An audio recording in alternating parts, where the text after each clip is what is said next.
It's Friday, the 17th of December 2021. Welcome to the Fast 5 by Fear and Greed, where we give you the top 5 business stories you need to know in just 5 minutes. I'm Michael Thompson, and good morning, Sean Aylmer. Morning, Michael. All right, here we go. 5 stories in 5 minutes. First story, a big story to get us going today, Sean. The economy.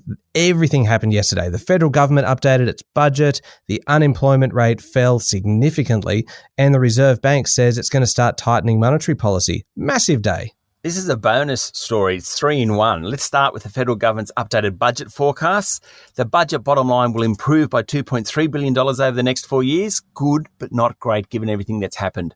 Wages and inflation are forecast to grow more than the government expected. There's about $16 billion in the budget squirreled away for future spending, aka election spending. Economic growth has been revised down this year, not surprisingly due to Omicron, but it's tipped to rise next year. That's that. Then the Bureau of Statistics came out with its employment data. Australia added 336,000 jobs in November, much better than anyone expected, and enough to send the unemployment rate down to 4.6%. An incredible performance, particularly given so many more people were actually looking for work. And then the Reserve Bank Governor, Philip Lowe, said the central bank's bond buying program, which is used to keep short-term interest rates low, in all likelihood will be wound back early next year and finish in May. Next step after that is higher interest rates. Still some way off though, and it all depends on Omicron. All in all, we're ending the year knowing that consumers and businesses are doing well, jobs market strong, federal budget is improving somewhat, and the Reserve Bank is thinking about tightening monetary policy. Pretty good end to the year. Yeah, it certainly is. 336,000 new jobs. That is just amazing. Sure is. Okay, story number 2, and big COVID numbers yesterday in both New South Wales and Victoria. Yes, New South Wales broke its record for coronavirus cases in a 24-hour period, reporting 1,742 new cases. Of course, the number came on the second day of reduced restrictions, so it's likely to get much higher. Fortunately, the number of people hospitalised remains relatively low, but this will also climb because typically there's a 10-day lag between the infection reporting and the need for hospitalisation. Victoria recorded 1,622 new local cases yesterday. 366 people are in hospital in that state. Okay, story number 3 this morning. We know the travel industry has had a really rough time lately. The airlines have been hit particularly hard. Qantas yesterday, Sean, said that it is heading for an underlying loss of $250 to $300 million for the 6 months to December. It did. Qantas provided a trading update. There was good news and bad news. Let's start with the good news. All Australian-based employees are now back at work. Domestic capacity will be back to pre-COVID levels in the second half of next year. The airline sold land at its headquarters in Mascot in Sydney. That's helped its cash on hand.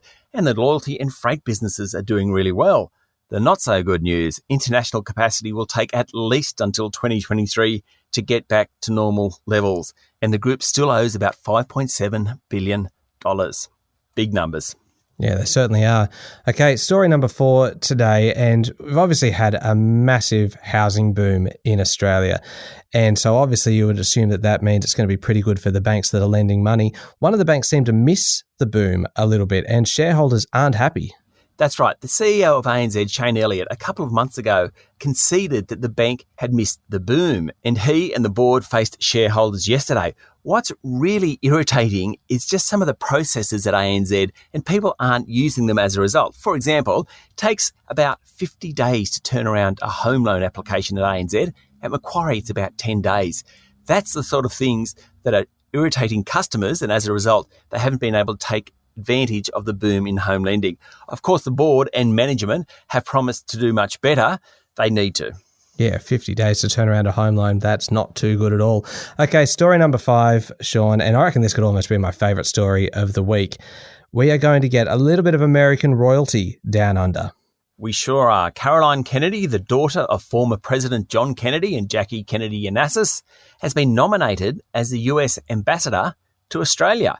It certainly is a touch of American royalty coming down under, Michael. and pretty much everyone locally welcomed the nomination yesterday.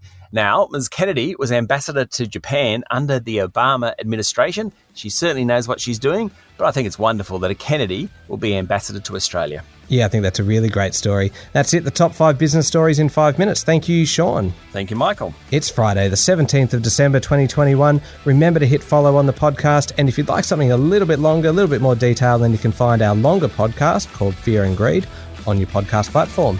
I'm Michael Thompson, and that was the Fast 5 by Fear and Greed. Have a great day.